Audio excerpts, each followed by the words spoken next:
So, I've got a question for you. Would you stay in a relationship even if you knew that they weren't right for you? Black Mirror lets us explore that question through the 4th episode of the 4th season, Hang the DJ. In it, people's romantic relationships are dictated by an AI that pairs everyone together. The algorithm not only collects data on them in order to eventually match them perfectly, but also tells them how long they have to be together. The episode works really well as a study of how we approach relationships and what we expect out of them, what makes them work, and what makes them fall apart. Part of the reason it's so effective at this is because the characters themselves have discussions about love and how it applies to their unique situation. They are aware that they're under surveillance, for example. Can I try some? Are we allowed to do that? And they feel the influence of the algorithm in everything they do. They comment on how arbitrary it all feels being paired with people with whom it would never work. And ultimately, they speculate about the nature of relationships in the grand scheme of life. At some point in the story, our male lead, Frank, asks the algorithm how long until his relationship with Amy is over, which significantly accelerates its deadline. This touches on a very real aspect to relationships. While spontaneity, desire, and joy bring people together, fear sometimes gets the upper hand. Fear of loss, of heartbreak, of rejection. See, no two people, no matter how perfect they are for each other, how in sync they might be, will never know what it's like to be the other person. They might be able to predict them accurately and get a good idea of what life is like for them, but they will never experience life as them. That comes from a fundamental restraint of the human experience. We are severely limited by boundaries that are non-negotiable.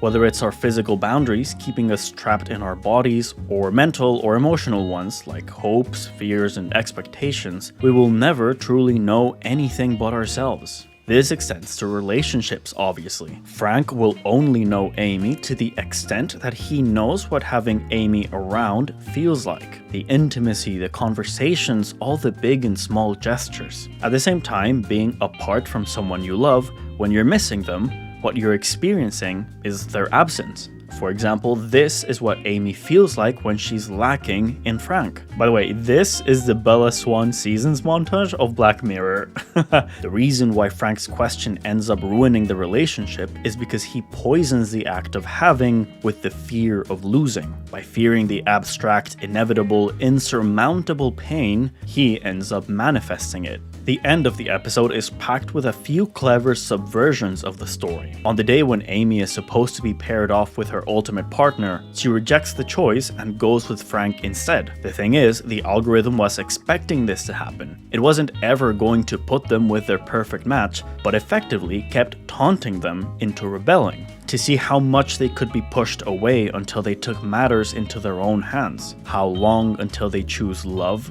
over fear. I like this episode. I like it quite a bit. It's got a lot to say about desire, love, and heartbreak. The twist is foreshadowed in a few interesting ways as well. The world is deprived of spontaneity, and we never see the characters do anything that would give their life meaning over love. No family, no job, no substantial hobbies, and that's because these are not real people. The story we saw was a simulation run by a dating app testing the compatibility of two users who now have to make things work in the real world themselves. This is also why the couples are only ever tested monogamously, as the software is geared towards kindling love within that context. This is the first of many times we'll see fake people or simulations of them within Black Mirror, which just makes sense. And actually, that leads me to my next question. How important are the things that turn you off from your partner?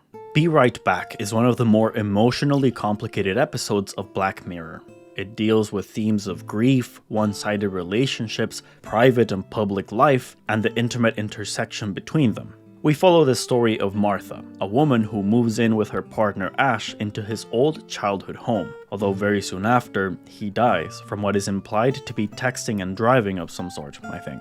Martha is forced to make a home on her own, surrounded by all of Ash's old things. In the middle of all this, she strikes up a relationship with an AI designed to act and think like Ash. Eventually, she orders a robot for the AI to inhabit, at which point her bond to this construct of a man completely falls apart. And I think it's interesting to ponder as to why. The first thing we see in the episode is that Ash is deeply flawed in the way that all humans are. He is easily distracted, and whenever he's on the phone, it's like he's on another planet. The first night at their new house, they have sex and he finishes too fast. All normal things which happen to normal people. Once he's gone, Martha begins to care for the chatbot version of Ash, which I think speaks to how sometimes we form bonds to ideas rather than humans. Martha feels the absence of Ash at every moment. It's a longing that can no longer be fulfilled. Chatbot Ash is made from public information about him, pictures, posts, texts,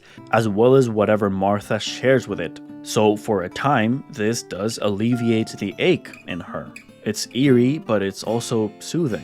All of this changes when Martha orders the robot. Suddenly, he's dived off the deep end into the uncanny valley, a human in appearance only. Since he's designed and programmed to please Martha, all the disagreeable aspects of Ash have been sanded away. He is always paying attention to her, he is in complete control of his sex drive and follows her every command without question. In a way, he's become an extension of her as her will takes precedence over his. Boundaries create friction, and that often sparks desire. When there are no barriers with your loved one, no other will, the other becomes an extension of yourself. Then everything you find disagreeable about them becomes 10 times worse. In the end, Martha can't take it anymore, as this half-person only highlights what she's lost. In her own words, he's not Ash. He's a performance of Ash.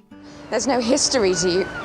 You're just a performance of stuff that he performed without thinking, and it's not enough. To move forward, Martha has to completely leave the simulacra of Ash behind, deserting him in that house like a piece of furniture. She effectively created a ghost.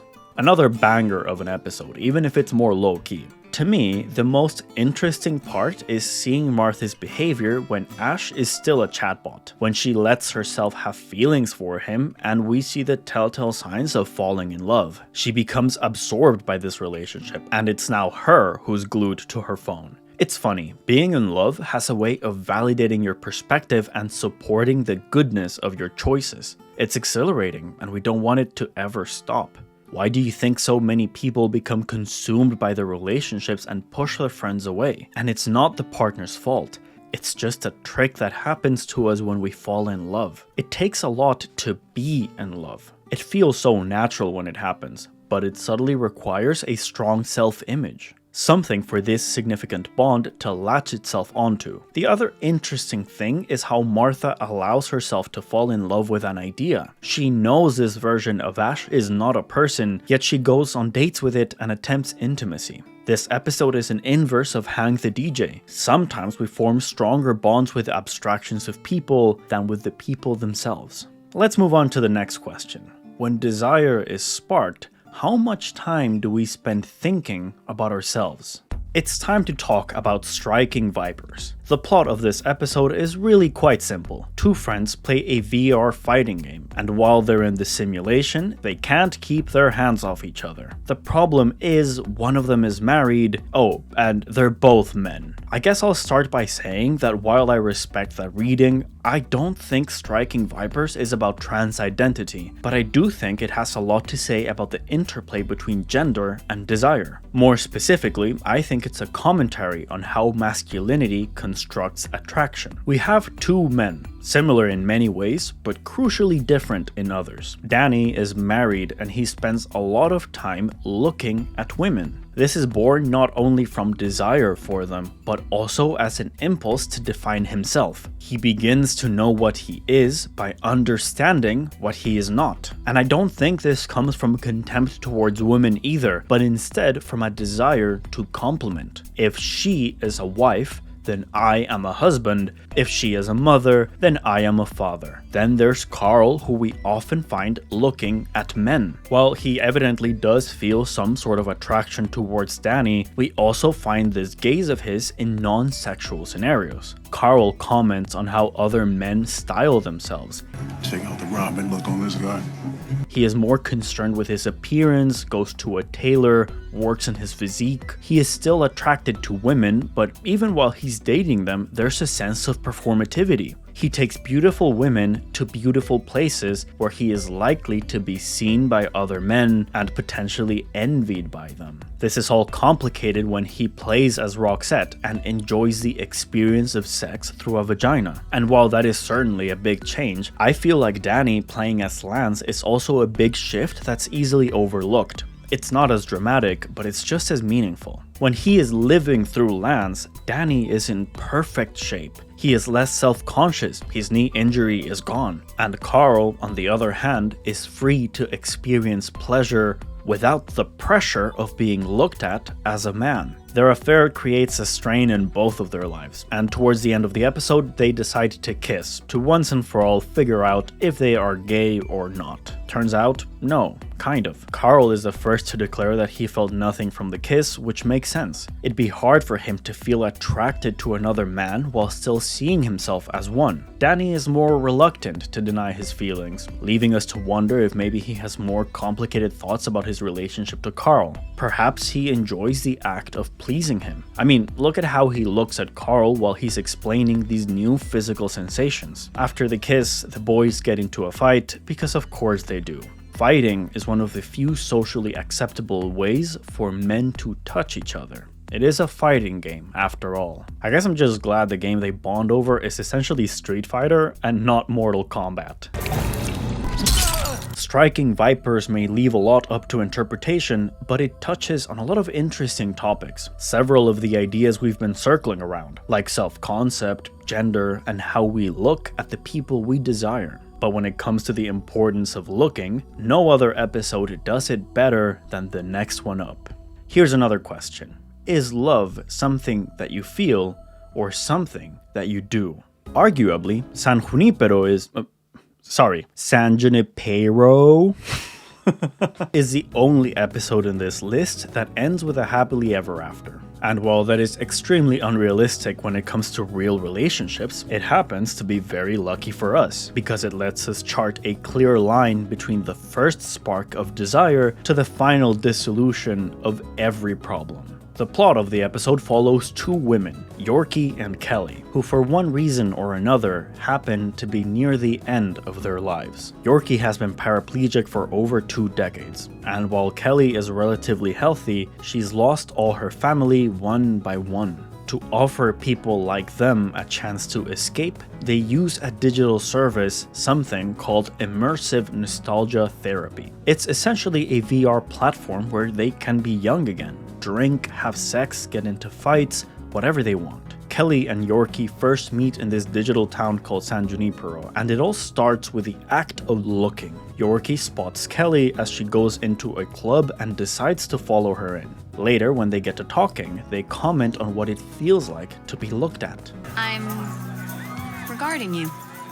I feel like I'm being analyzed. They see each other, the strangers around look at them, and it all creates emotions.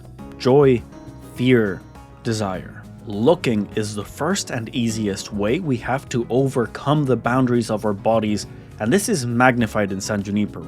Everyone can essentially access different servers that are decorated and modeled after different decades, different aesthetics. People can virtually play dress up in a way that feels authentic to them, in a way that gets them looked at however they like. Seeing someone we're attracted to can cause a reaction in us and drive us to close the distance between us and them. Then comes touching. Being touched can be an ambivalent experience. On one hand, it's comforting to have our bodies be acknowledged, appreciated by someone we feel strongly about. But on the other, it serves as a reminder that we cannot escape our flesh. So what do? Well, we still try. We kiss, we have sex, we bump orifices. We make the friction between our bodies meaningful. Because that's the next step, isn't it? Making meaning. When you think about it, someone being forward and flirting with you is not an insubstantial thing to do. It's an assertion that they not only want you, but they want to be part of your life. big or small, for a night or for a year. They want to lay claim to certain feelings within you, to make themselves important in your world. There's a point in the story where Kelly essentially runs away and is alarmed by the idea of falling in love again after having lost her husband. Yorkie is upset because she's essentially been ghosted. It's true that Kelly doesn't owe Yorkie anything, but she still presented herself as meaningful to her and then didn't live up to the expectations that she'd set up. She vanished without a word. When you think about it, it's quite cruel. Eventually, the two find each other again and make peace with their attraction. They decide to have their consciousness uploaded to San Junipero permanently, essentially choosing to make their love work rather than be afraid to lose. It's quite sweet, honestly, and it makes me cry. OTP for life. San Junipero is a beautiful examination of how and why we fall in love and the different intimacies that lead us to know each other, inside and out. But what happens when this image of one another is twisted and corrupted beyond recognition? I guess that leads me to my next question. How well do you know the people you love, and how do you know that those things are true?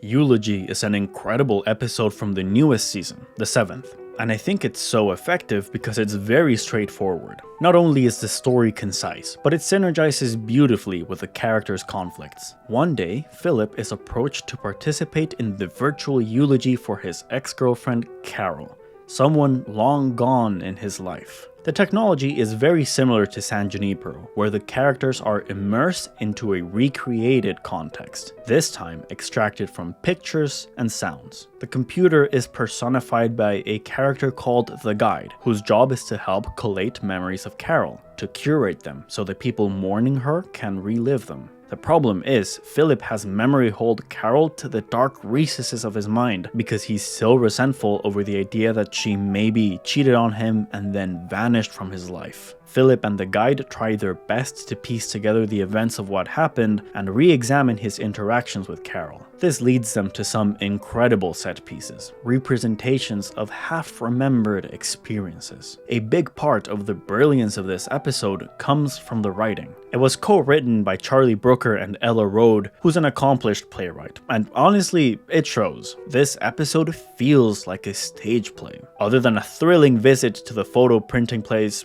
there is no action. It is all dialogue performed excellently, accompanied by visuals that are sometimes breathtaking in their simplicity. The effectiveness of this episode relies on a very simple play on words. Through his bitterness, Philip has destroyed his idea of who Carol was as a person. The Guide's job is to help him recollect more and more pieces of who she was, essentially to see her under a new light. At times, the episode feels like a detective show, like we're piecing together what actually happened between the two lovers, only to find a very simple answer in the end. Philip has always found it hard to listen to people. He is selfish in his pain, blinded by prejudice. Only through patient and persistent questioning does the Guide lead him to re-examine his thoughts about what happened between them. Only by creating a new cognition of her is Philip able to recognize Carol. Philip only ever saw her as his beloved, the object of his affection. And while it's sweet, it's a pretty limiting position to put someone in.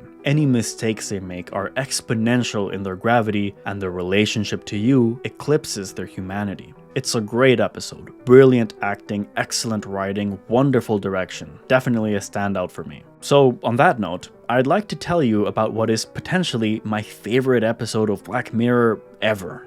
So here's my final question for you. In a relationship, do you find more pleasure in loving someone or in being loved? Let's talk about Hotel Reverie. This is one of those stories that is so incredibly well suited to Black Mirror. The idea is a perfect blend of high-concept science fiction and romantic drama. In basic terms, an actor is digitally inserted into a VR recreation of a film where she is meant to live out her character's story and perform over the previous actor. The story works on several levels, like the interplay between the real and the simulated, which is heightened by the doubt of what is genuine and what is acted. Our protagonist, Brandy, is driven to this story because she feels trapped by the roles she's often put into. She doesn't want to be a sidekick or a victim anymore, but she wants to be active, to pursue. I don't want to be pursued. Why can't I pursue? In other words, she wants to be the lover. The lover is someone who is active in their desire, the one who flirts, the one who dotes on, who serenades their beloved. In this case, that beloved is Clara, an AI based on the character played by actress Dorothy Chambers. For example, Clara requests a song from Brandy's character, Alex, and is moved by the performance. Oh my god, she's doing chopsticks. Or at least they're meant to. As much as she wants it, being the lover is unfamiliar territory for Brandy. It isn't until there's a malfunction in the program that she has the chance to explore it properly. An engineer spills some coffee on the computer, so Brandy is stuck in the simulation, unable to be woken from it. This is one of those stories where if you die in the game, you die in real life. It's wonderfully camp. Brandy and Clara are left stranded for a long time away from the real world, and Clara learns the truth about the reality they're in. Brandy cleverly exposes the illogical thinking of the algorithm to make her see the truth. So what color is this apple? The same color an apple always is. Red or green? It's a performance. Your performance! Oh, there's that line again.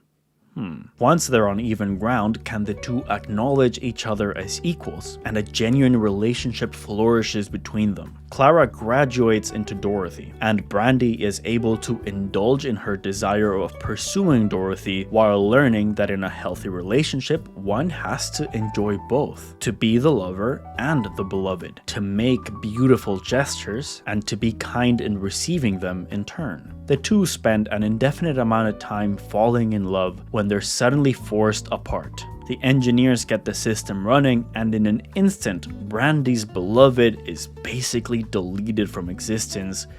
It's really sad. She manages to finish her performance, but her acting isn't just play pretend anymore. Brandy's love for Dorothy is real, and losing her all over again at the end of the film hits especially hard. When an experience like this is lived, what is real and what isn't? Despite the success of the project, Brandy can't help but feel the loss she went through. The private life she created with Dorothy that was ripped from her. No goodbye, no parting words. In the end, the engineers gift Brandy with an AI of Dorothy, as well as a phone through which she can talk to her. And while this is very sweet, it belies a certain bitterness. The dramatic irony is that Brandy wanted to pursue, and with this iteration of Dorothy, she's become the ultimate pursuer. No matter what she does, her and her beloved will never reunite again. They are brought together by their words, but remain separated